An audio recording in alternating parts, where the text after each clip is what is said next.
सुख राशि। जो आनंद सिंधु सुख राशि। जो आनंद सिंधु सुख राशि। जो आनंद सिंधु सुख राशि। सीकरते त्रैलोक सुपासी। सीकरते त्रैलोक सुपासी।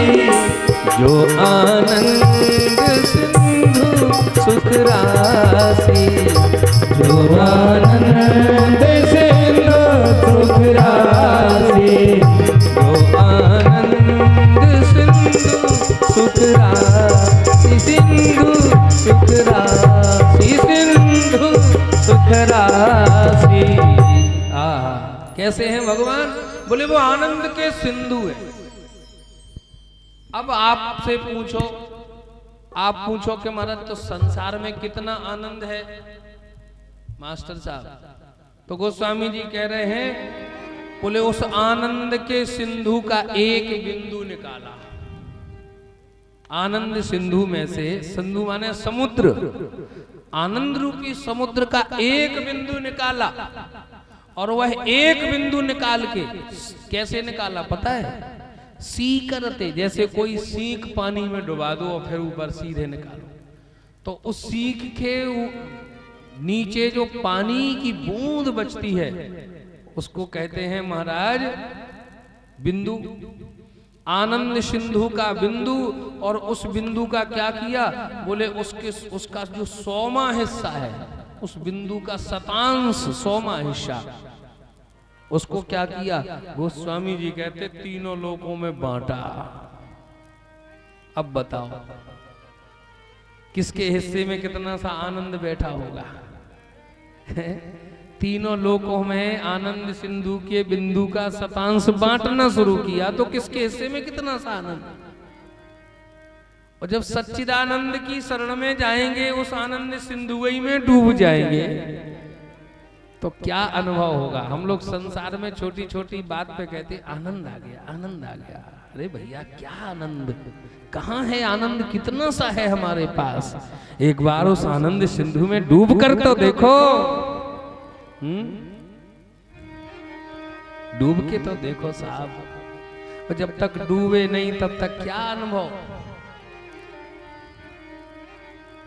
और डूब जाए जो, उससे पूछो आपको क्या अनुभव हुआ? बड़ी विचित्र बात है। जो डूबा नहीं ना वो समझ पाया, और जो डूब गया वो बोल नहीं पाया। यही बात है। हम लोग जब तक बोलते हैं और सुनते हैं, जब तक डूबे नहीं है। जो डूब जाएगा ना उसको पता ही नहीं चलता है कि क्या हो रहा है। कौन डूबा? हाँ हाँ, इस आनंद के सिंधु में देवर्षि नारद डूबे। नारद भक्ति सूत्र में नारद जी कहते हैं, रसो वै सह रसम एवानम लब्ध्वा आनंदी भवति। वह रस स्वरूप ब्रह्म, आनंद स्वरूप परमात्मा, उस रस सिंधु में, आनंद सिंधु में जब मैं डूब गया तो बाबा कैसा लगा आपको? रसो वै सह रसम एवानम लब्ध्वा आनंदी भवति सा मूका स्वादनवत भवति। बोले बता नहीं सकता। क्यों? बोले वो बताने का विषय नहीं है। किसी गूंगे आदमी को गुड़ खिलाओ, उससे कहो तुमने गुड़ खाया, बताओ कैसा लगा? उसने स्वाद तो लिया लेकिन व्यक्त कर नहीं सकता है। ऐसे ही भैया ये भक्ति का आनंद, एक कथामृत का आनंद अद्भुत है। इसीलिए तो कहते हैं नंद के आनंद भयो जय कन्हैया लाल की। अगर हम आनंद की ही चर्चा करें तो आज की कथा इतने में ही हो जाए। हाँ मां साहब, अब समस्या यही है, लोग कहते हैं महाराज जल्दी करना। हमारा ये स्वभाव, हमारे गुरुजी का भी यही स्वभाव।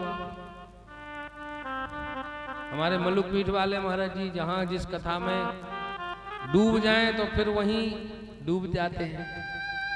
समय तो फिर समय है, अपनी गति से चलता है। टिक टिक करती घड़ी सभी को मानो यही सिखाती है, करना है सो कर लो जल्दी घड़ी बीतती जाती है। ऐसे आनंद सिंधु, आनंद के स्वरूप परमानंद कंद सच्चिदानंद श्याम सुंदर ब्रजेंद्र नंदन नंद नंदन भक्त उर चंदन श्री कृष्ण चंद्रजू महाराज ब्रज में प्रकट भये तो क्या हुआ? बोले आह्लादो जाता, आनंद प्रकट हो गया। नंद बाबा कैसे हो गए? सुखदेव जी कहते महामना, बड़े मन के, उदार मना।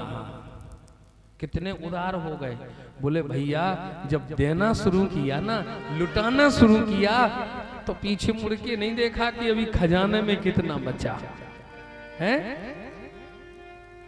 नंद कछु इतनो जो दियो कितनो, नंद बाबा की कितनी गैया थी? 9 लाख गैया नंद बाबा के नित्य नयो माखन। 9 लाख गायें तो दूध देने वाली थी, 9 लाख गैया तो लगती थी। अब सोचो जिसके यहाँ 9 लाख गायें होंगी तो नौकर चाकर कितने होंगे? 2-4 लाख होंगे कि नहीं? जिसके 2-4 लाख नौकर चाकर हैं, 9 लाख गैया लगती हैं तो वो कितना बड़े ऐश्वर्यवान होंगे। लेकिन जब देना शुरू किया, इसको कहते हैं महामना, बड़े मन वाला। देना शुरू किया तो कितना? बोले नंद कछु इतनो जो दियो घनश्याम कुबेरहु की मति बोरी। कुबेर पगला गया, उसकी बुद्धि खराब हो गई। बोले हो क्या रहा है? इतना ऐश्वर्य, धन का अधिपति कुबेर भी चक्कर खाने लग गया। राम राम, गजब। ओ देखत मोह लुटाय दियो न बची बचिया। बचाया नहीं कुछ, न बची बचिया। छछिया, छछिया माने दूध दही माखन इत्यादि। न बची बचिया छछिया न पिछोरी। एक कपड़ा बचा के रखा, राम राम, नहीं, सब लुटा दिया।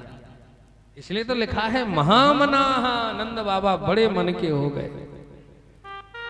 ब्राह्मणों को बुलाया,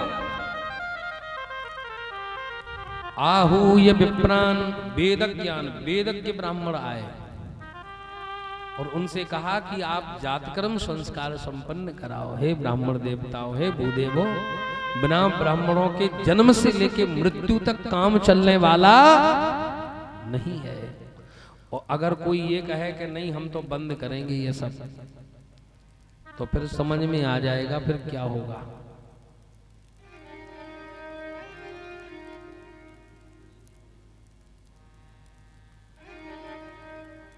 जन्म से लेकर मृत्यु तक 16 संस्कार होते हैं भैया, शास्त्रों में लिखा है, ये मनमुखी बात नहीं है। 16 संस्कार हैं, नालक छेदन से लेकर के जात कर्म, अन्नप्राशन, अक्षरारंभ, यज्ञोपवीत, विवाह, पुंसवन और फिर महाराज अंत में जाकर के अंत्येष्टि। ये 16 संस्कार हैं। इन प्रत्येक 16 संस्कारों को विधिवत कराना चाहिए और विधिवत जिनके संस्कार नहीं होते हैं उनका उद्धार नहीं होता। वो अंत्येष्टि तो बहुत ही जरूरी है। ये सब शास्त्र की विधि है और शास्त्र की विधि का जो त्याग करते, यो शास्त्र विधि मुत्सृज्यो, जो शास्त्र की विधि का त्याग करते हैं तो न शांति मिलती है न उनकी उत्तम गति होती है। इसलिए वाचयित्वा स्वस्त्ययनम, स्वस्ति वाचन किया ब्राह्मणों ने, जात कर्म संस्कार कराया और कार्यामास विधिवत पितृदेवार्चनम तथा विधिवत, देखो विधिवत होना चाहिए। पितरों का कार्य विधिवत, संस्कार विधिवत, और वह विधिवत कराया। नांदी मुख श्राद्ध कराया। राम जी का जन्म हुआ, हम लोग राम कृष्ण की धरती में रहते हैं तो राम जी पधारे तो भी हुआ, और कृष्ण के जन्मोत्सव पर भी ये सब हो रहा है। आज राम कृष्ण की धरती पे रहते, भारत की भूमि में रहते, और अगर ये नहीं मानोगे तो फिर गड़बड़ होगा, होगा कि नहीं? राम जी प्रकट हुए तो क्या हुआ?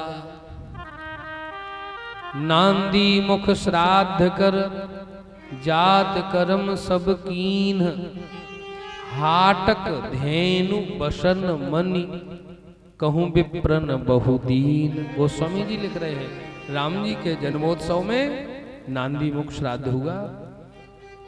नांदी मुख श्राद्ध का मतलब पितरों का अर्चन, क्योंकि पितरों की कृपा से ही वंश की वृद्धि होती है। जिनके पितर प्रसन्न नहीं है उनके वंश में सुख नहीं है, न वंश की वृद्धि होगी। इसलिए पितरों का अर्चन, इसको नांदी मुख श्राद्ध कहते हैं।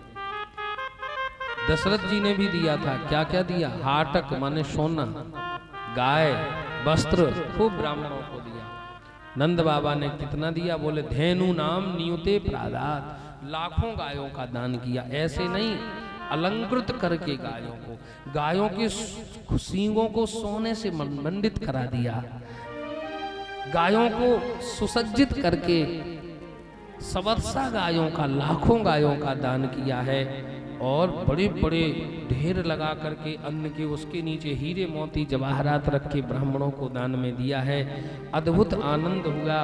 महाराज राम जी प्रकट हुए तो 1 महीने का 1 दिन हुआ।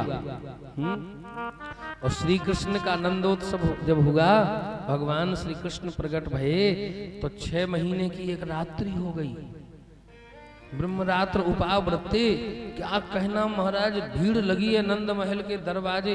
लोग आ रहे हैं, जा रहे हैं, बधाइयां हो रही हैं, खूब नाच रहे हैं, गा रहे हैं। गोपा समायु राजन नानो पायन पार। यहाँ इतना आनंद हुआ कि गोपाः परस्परम हृष्टादधिक्षीर घृताम्बुभिः आसिंचन्तो विलिम्पन्तो नवनीतैश्च चिक्षुपुः। दूध दही की तो महाराज कीच मच गई। माखन के गोला उठा उठा के फिर एक दूसरे को मार रहे थे। उसी भीड़ में, ध्यान से सुनो, हमारे वृंदावन में बड़ी प्रसिद्ध एक कथा सुनाते हैं। बोले एक बूढ़ी मैया आ गई 55 बरस की, 95 ईयर की, 55 बरस की मैया। बाके कान में कछु भनक पड़ गई कि नंद के कछु भयो है। अब ये पतो ना है कि लाला भयो के लाली भई, कछु भयो है।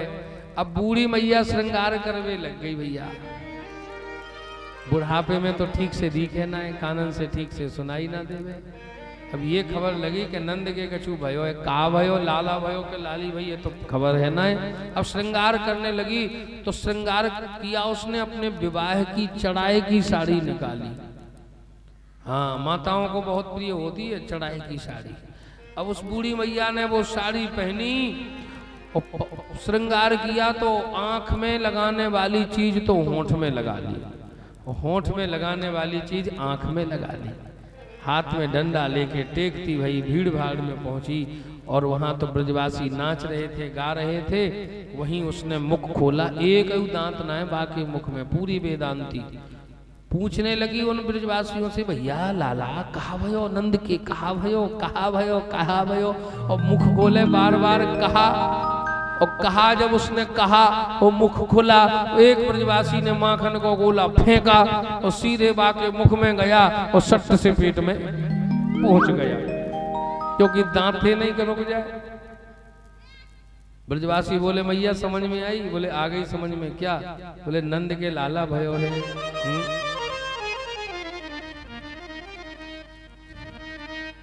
नंद के लाला भयो, इसलिए तो इतना आनंद हो रहा है।